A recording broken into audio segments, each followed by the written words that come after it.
Y hoy el tema de salud son los accidentes cerebrovasculares y cuáles son las secuelas, prevención, lo fundamental. Roxy Lopresti, ¿cómo le va? ¿Qué tal? Buen día, conocer los síntomas. Esto es importante. 7 de cada 10 que han tenido un accidente cerebrovascular presenta secuelas. Y lo importante es el diagnóstico precoz para evitar estas secuelas que son muchas veces irreversibles, Dani. Un tema sumamente interesante, así que la vamos a escuchar. Y se lanza una campaña el jueves. Sí, la vamos a escuchar con atención. Muy bien, adelante. Muchas gracias. Bien, y le damos la bienvenida a Silvina Plati, que es neuróloga de OSEP. ¿Qué tal? ¿Cómo estás? Buenos días, Roxana. Muy bien.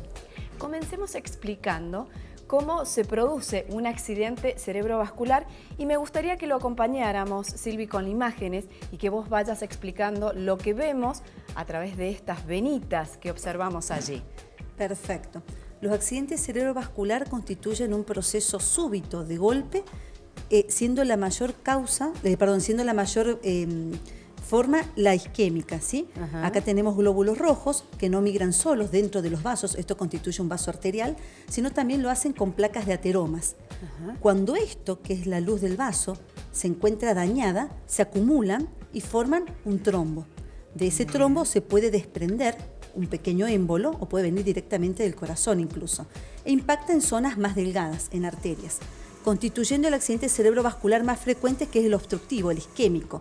Se tapó el vaso. También tenemos el hemorrágico. El hemorrágico constituye el 20%, Ajá. suele ser fatal en la mayoría de los casos, pero en el caso de que la persona sea dada de alta del hospital después de un accidente hemorrágico, inclusive la discapacidad puede llegar a ser hasta menor que el isquémico. Mirá vos, qué bien. Ajá. El 80% lo constituyen los obstructivos, los isquémicos. Toda esta zona irrigada por estos vasos va a sufrir la lesión irreversible, recordando que en cerebro lesión es sinónimo de irreversibilidad, a diferencia de otros órganos. Por eso es tan importante prevenirlo y evitarlo. Tenemos factores de riesgo que, bueno, hay que prestarle atención, ¿no? Porque a partir de esto puede ocurrir esto que decimos y lo vemos. La hipertensión, el tabaquismo, excesivo consumo de alcohol, sedentarismo, colesterol elevado, la diabetes y ataques cerebrales previos. Siempre hablamos, Silvi, de la detección precoz porque las secuelas pueden ser en algunos casos irreversibles. ¿Cuáles son esas secuelas? Siempre va a depender de la zona afectada. Si la secuela afecta, por ejemplo, la zona donde tenemos el lenguaje, la discapacidad es alta. La persona, la mayoría son diestros y la mayoría tienen la dominancia del lenguaje del lado izquierdo. Esas personas van a tener un trastorno en el lenguaje importante y el no poder expresarse genera una discapacidad, sobre todo en un grupo joven. Es lo que más cuesta en rehabilitar, mucho más que, por ejemplo, tener debilidad en alguna parte del cuerpo. Según la arteria obstruida, va a ser el déficit que va a dejar. Según la zona a la cual, digamos, obstruyó esa arteria y afectó, va a ser el déficit que va a dejar. Por eso es tan importante intervenir a tiempo, porque lo que se debe evitar en ese caso es que la zona aumente, que es lo que llamamos zona de penumbra, la zona que está alrededor del corazón del infarto. Nosotros hablamos de factores de riesgo, pero evidentemente tiene que haber un detonante para que esto ocurra. Sí. Sí, ¿Cuál puede ser ese detonante? Por ejemplo, muchas con veces personas que tienen este tipo de... Un paciente hipertenso que puede estar perfectamente medicado pero muy mal controlado. Toma su pastilla de manera diaria, sin embargo los controles en el último tiempo no fueron los correctos. Esa persona ante un momento de estrés, por ejemplo, puede llegar a sufrir un accidente cerebrovascular. ¿Por qué? Porque su hipertensión generó cambios en la forma de las arterias. Un disgusto, por ejemplo, también. Puede llegar a ser estresante, por ejemplo, y eso generar en esa persona predispuesta, por supuesto, hipertensa, y aumentarle la presión a valores que lleguen a generar la ruptura del vaso y con ello tener el accidente cerebrovascular. Vos estás hablando de las personas hipertensas y me gustaría compartir un estudio que realizó el FLENI, que es el Centro Integral de Neurología Vascular del FLENI, esto es en la provincia de Buenos Aires, que presentó los resultados previos de un estudio epidemiológico poblacional y ahí lo estamos viendo porque aparecen datos importantes.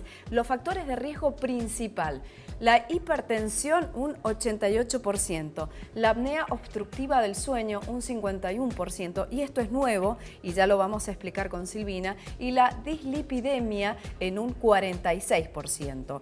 Estos datos se van a dar a conocer el lunes que viene, el 29 de octubre, allí en Buenos Aires, cuando es el Día Mundial de Concientización sobre el ACV. Pero estos son resultados preliminares que me gustaría destacar, sobre todo esto al que vos hacías referencia, la hipertensión. La hipertensión lamentablemente es igual en los valores que ellos han descifrado ahora en este estudio epidemiológico que los países nórdicos. En eso sí nos asemejamos, en que ser la hipertensión uno de los factores más determinantes para un accidente cerebrovascular. En cuanto a la apnea obstructiva del sueño, siempre se encontró una relación con accidente cerebrovascular, con enfermedad cardíaca también y tener apnea o hipopnea del sueño. Sin embargo, ronquido, diríamos, el famoso, la persona que ronquido. ronca, la persona cuyo cónyuge o pareja le dice durante unos segundos se queda Claro. sin respirar y demás. Sin embargo, hay que tener en cuenta que hasta el momento la apnea obstructiva del sueño se ha relacionado en aquel que ya tiene otros factores de Claro. riesgo, no en una persona sana.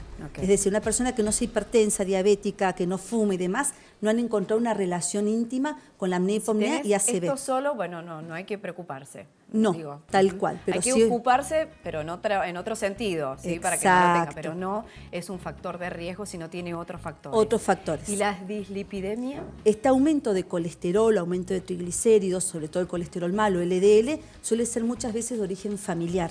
Entonces, esa persona tiene que tener un control asiduo en los valores de colesterol, porque se encontró una relación íntima entre colesterol alto y accidente cerebrovascular, al igual que otras enfermedades cardiovasculares. Es decir, el ACV tiene los mismos factores de riesgo que el infarto de miocardio.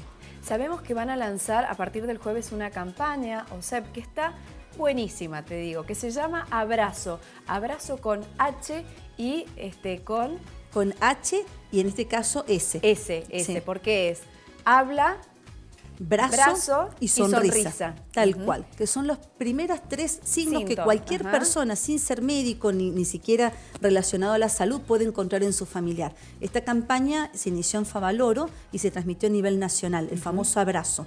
El abrazo con A, con H, de habla, es decir, mi familiar tiene trastornos para expresarse, no le entiendo lo que me está diciendo, dice incoherencias, es un punto. Ajá. Bra de Le brazo. puede estar produciendo un accidente cerebrovascular. En ese caso directamente Ajá. paso el bra, de la palabra brazo.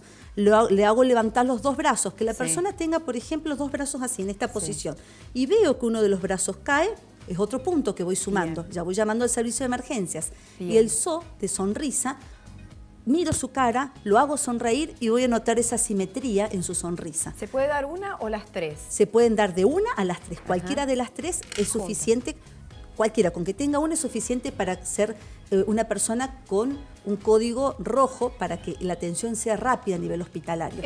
Tiene prioridad esa persona, ténganlo en cuenta, que no estén en la guardia esperando porque creen que. No, es prioridad, es prioritaria Hay que la llevarlo atención. para que la ambulancia no se tarde también, entonces. En algunos casos, dependiendo del estado en el que encuentren al familiar, o lo llevan solo o ¿Y se los puede servicios hacer de primeros emergencias. auxilios? Viste que a veces con un evento cardíaco se puede llegar a hacer, Tomen, pero se puede llegar a hacer menos daño, que es tomar la presión arterial en el momento. Bien. Tomo la presión arterial, la registro y evito bajarla en ciertos valores. Suele ser muy habitual que en ciertos centros se tienda a bajar la presión arterial porque el accidente cerebrovascular es un cerebro que está luchando y tiende a aumentar la presión arterial. Y en ese ímpetu de querer bajarla genero más daño incluso. bien, esto está bueno cuando una persona vive con un familiar, el tema es cuando vive sola, ¿no? Es todo un tema. Lamentablemente sí, son aquellos que llegan al área hospitalaria de alta complejidad donde no le podés brindar la trombólisis porque no sabemos el tiempo de evolución. Quizás el familiar lo está llamando desde un día y no atiende y cuando acuden el paciente está con el foco. Entonces, Muy breve que tenemos que cerrar. Sabemos que el Hospital El Carmen tiene un centro de rehabilitación. Te diría que uno de los mejores aquí, Sí. cuando una persona ha sufrido un accidente cerebrovascular, recién decíamos que 7 de cada 10 presenta secuelas. Rápidamente, Silvi, ¿cómo es la rehabilitación? la rehabilitación es holística, es general, es un grupo multidisciplinario, desde terapia ocupacional, fonoaudiología, psicología, hasta el área de kinesioterapia, con un médico neurólogo que está especializado para detectar quiénes van a rehabilitarse y en qué campos. Muy bien. Entonces nos concentramos en esta campaña de concientización que se lanza OSEP a partir del jueves. Abrazo, entonces, tener en cuenta el habla, el brazo Y la sonrisa. sonrisa. ¿Mm? Y la sonrisa. Y la sonrisa. Muchísimas gracias, chicos. Entonces, a tener en cuenta que si un familiar está sufriendo estos signos es porque evidentemente se está produciendo un accidente cerebrovascular.